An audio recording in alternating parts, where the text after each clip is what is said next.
Reform Act has made it more difficult to hold people accountable?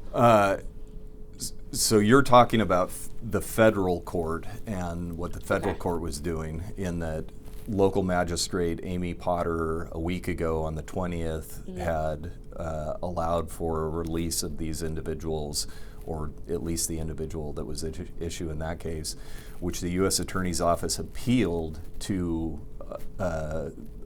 an Article III federal court judge for a review, Judge McShane, who then ultimately saw things differently.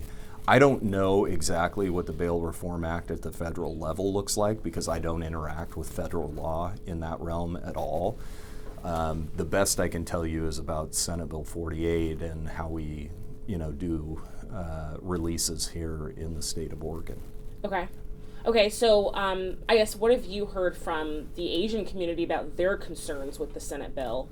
Yeah, just a concern generally that ultimately people like this who do something very impactful to the community, break into their homes, steal their life savings, things of that nature, they're arrested, taken to jail, and then ultimately automatically released because they're entitled to have reasonable bail set under Oregon law.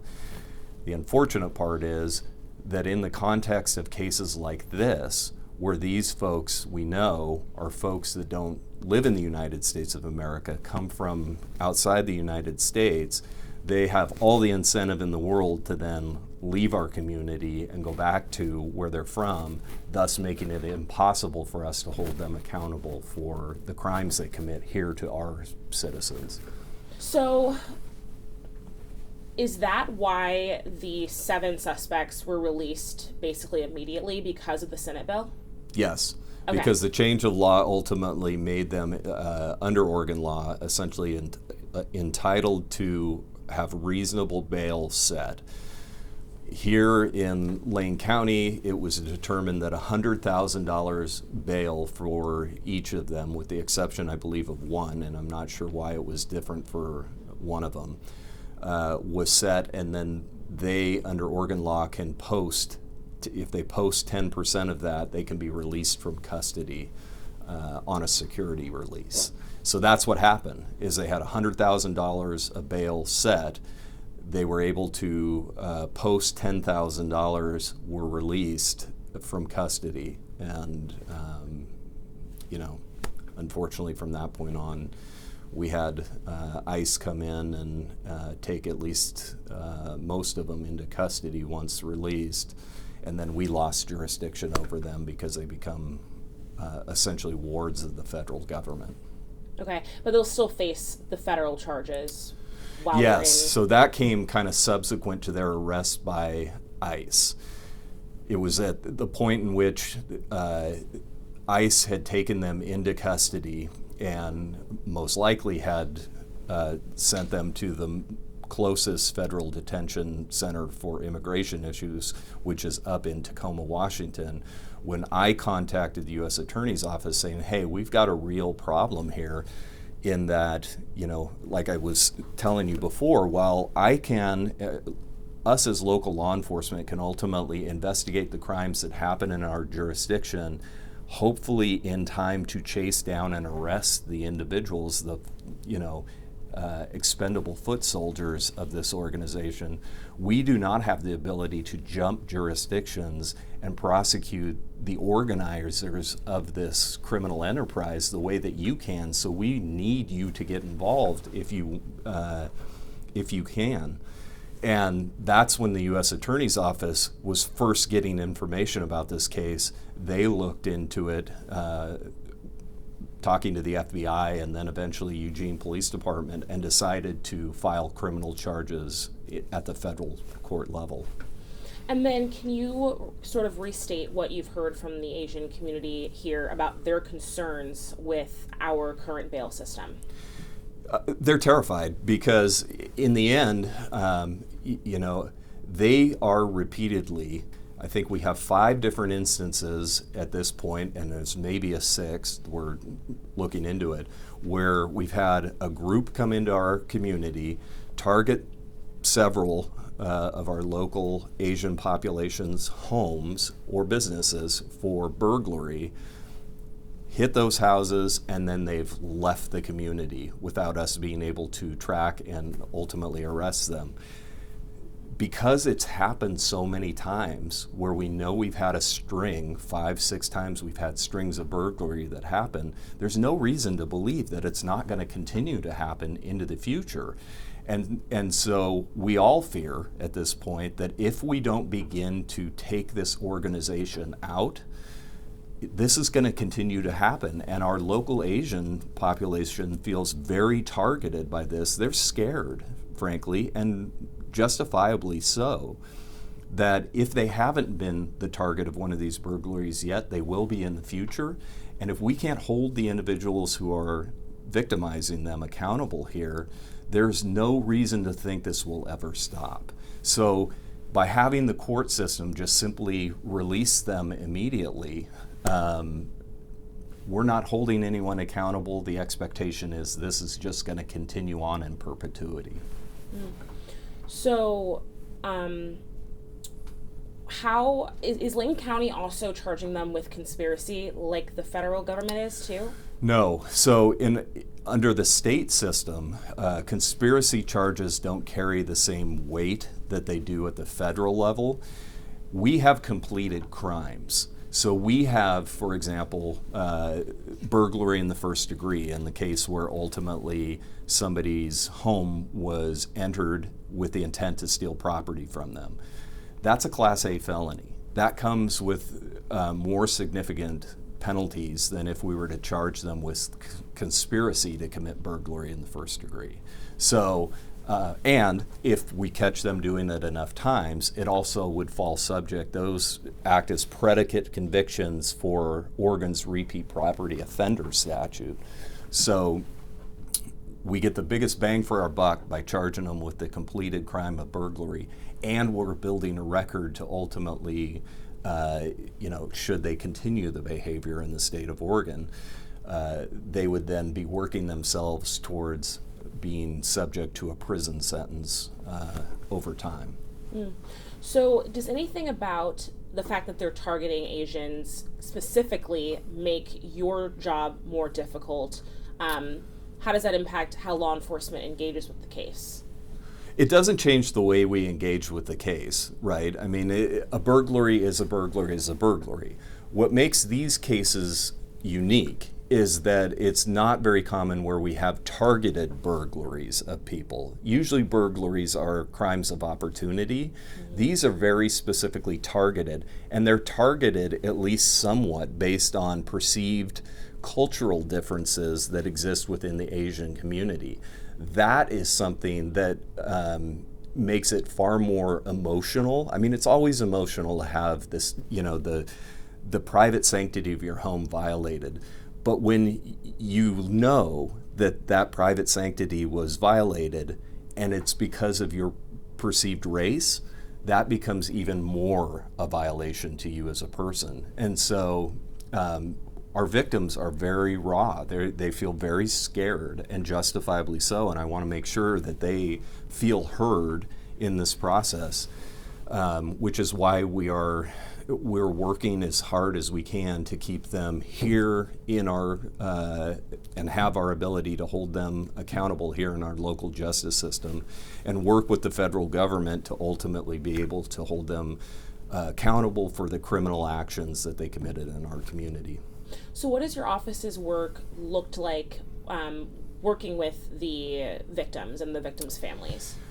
Meetings, a lot of meetings with them, ultimately working with leadership of the Asian American Pacific Islander community, sharing as much information as we responsibly and legally can with them about what's going on with the cases, what information we have, so that they are as fully aware of kind of what's going on in the court cases that we have filed here, but also we want them to be aware if we learn, for example, that another group has entered our community and is beginning to target our Asian American community members, we want them to know right away so that they can take steps to protect themselves as much as possible.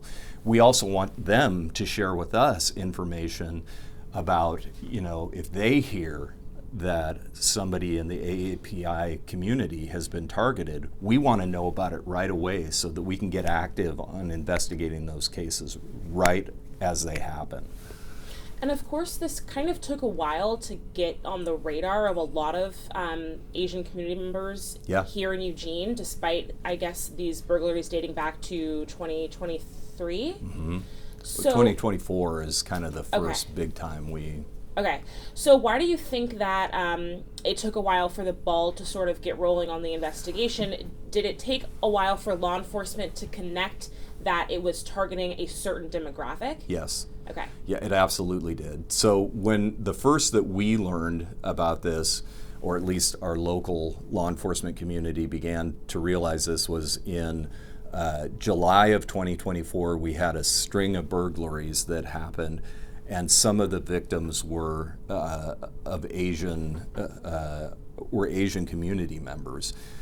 Initially, we had no reason to know that because they were AAPI community members, that might have been the reason they were targeted for burglary. We have a lot of burglaries that happened in Lane County throughout the course of the year, a lot in the city of Eugene. And so they had no reason to know that this was some targeted effort or a very organized group that was doing that. But after we had the string in July of 2024, we had another incident in December of 2024 where a string of our Asian community members were again targeted for victimization and had their homes and businesses burglarized. Fast forward to 2025, we saw it again in March or April of 2025, and then again at the end of the summer, this last summer in August. And so, eventually we began to put it together and had other communities, Deschutes County, Washington County, their detectives saying the same thing. We've had a string or a series of incidents where our local Asian population has been targeted. This collaboration led us to realize, oh my goodness, we have a group that's coming in here with a specific intent to target our local Asian population. And that's when we began to get real active in trying to identify the group as best we could that is targeting these folks and take steps to try and put an end to it. So share some information about the group. It is an international crime ring, essentially. Yeah. How did you guys learn that? And what's the scope of their crimes? So local detectives are a part of a group of detectives from around the West Coast, but also around the United States of America, that were sharing information about similar stories of very specific people and groups that were being targeted under the same kind of tactics. Video surveillance on homes, signal jammers on, to cut cameras off, Wi-Fi cameras from working, like security cameras, things of that nature. Sometimes showing up as delivery people to the home, either for reconnaissance or ultimately as a ruse to ultimately make contact with the home and eventually get into the home. And they began to share this information, and we're talking about this has been happening all over the country, in the South, the Midwest, here in the West Coast, very, very dramatically for quite some time. So local law enforcement began to acquire this information, identify the tactics that were being used, and began to then adjust their investigative style to those tactics in order to try and catch the folks. When we knew, for example, we get our first report that a burglary has happened in our community and the victims are an Asian family, then they immediately begin to think, we could have another group, and they become acutely aware and begin to take steps to ultimately try and work that case very seriously, because it could be the first in a string of burglaries that are about to hit our jurisdiction. So I got to give a lot of praise to Eugene Police Department, Springfield Police Department, the Sheriff's Office. They are working very collaboratively as a local law enforcement partnership to share information with the District Attorney's Office about any and all investigations into cases that are targeting this population of our community. Could you speak to the international nature of it? Yeah, international in the sense that many of the people who've been arrested in jurisdictions, in the same scheme, right, targeting Asian populations from around the country, celebrities have been the target of attacks from this group, etc. They have tended to come from South American countries, the folks that have been arrested. So that led investigators to ultimately believe that this is, we can't say that the people who are running this, at least out of the United States of America, are South American, but the people who are, again, the expendable foot soldiers that are the ones that come into the individual community and commit the crimes tend to be folks that are from South America. And so that's kind of the international flavor of these cases. It also makes it very difficult, of course, because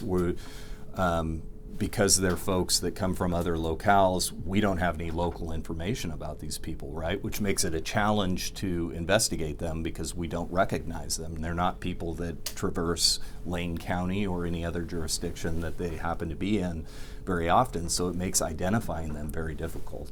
Okay, but there's no information about exactly where their headquarters is, like where they're based, who's running the organization? We'd rather not share that because, of course, to the extent that ultimately that information may be known, we don't want to divulge that information is known so as to alert that organization that, hey, we're on to you. We don't want to tell them that. Okay. All right. Okay, let me make sure I'm not forgetting anything else.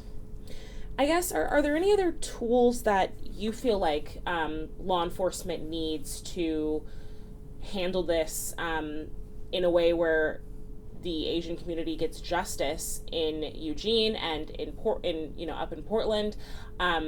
Speaking to Jenny last week, she mentioned that people are still very much afraid to go to community events where they might be identified as Asian and might be someone lurking and watching them. Are there any other tools that law enforcement needs to bring some level of assurance? Just enhanced coordination with the federal government and the U.S. Attorney's Office and their FBI, those groups, because if we're going to ultimately take the organization out, we have to be working collaboratively with one another. Like I said, easy for local law enforcement to get those expendable foot soldiers and make arrests. And I say easy, it's not easy. It's really challenging to ultimately track these people down, identify them, and then make arrests. But even if we do that, we're not really getting to the heart of the organization without the U.S. Attorney's Office and the federal government being able to prosecute the people who are bringing these folks into our country, spreading them out across the country to various states and committing these crimes. We got to get those head individuals in order to stop the crime as a whole.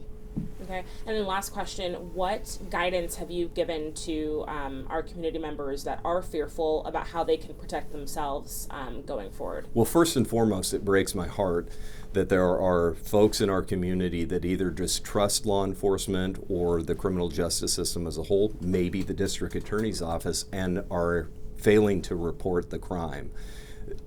I want them to know, each of them individually, that please contact us. If you are the victim of a burglary or any other crime that exists within this community, please reach out to law enforcement. We are eager to help you like we would anyone else in this community that's been the victim of crime. So I want them to definitely feel comfortable reaching out. It has broke my heart to hear stories where they didn't feel comfortable to do that. So we're trying to reach out to them to let them know we want to protect you. So please communicate with us about the crimes that are happening to you. Beyond that, we're working with the AAPI groups and specifically leadership within those groups to come up with reasonable changes that can be made to the law to help things like to keep these folks in custody long enough that we can hold them accountable for the crimes they committed in our community. And I'll be there anytime they ask me to come to a community event to talk to people, or to a home if an individual set of victims want to have a discussion. They're always welcome here at my office to come and meet with me. Hoping to break down the barriers that may exist between local law enforcement and our AAPI community. Okay, thank you so much. Of course, for the time. you bet. Appreciate it.